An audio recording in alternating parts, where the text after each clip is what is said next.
ہم نے کبھی عدلے کی بدلے کی سیاست کا سوچا تک نہیں.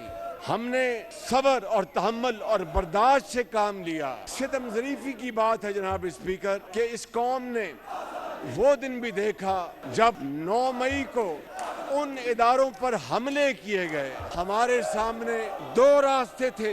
ایک راستہ یہ تھا کہ ہم اپنی سیاست بچا لیتے. دوسرا راستہ تھا کہ ملک کو بچانے کے لیے ہر چیز کی قربانی دے دیں. میاں محمد نواز شریف نے، پریزیڈنٹ آصف علی زرداری نے اور ہمارے وہ ساتھ، انہوں نے فیصلہ کیا کہ نہیں، سیاست قربان ہوتی تو قربان ہو.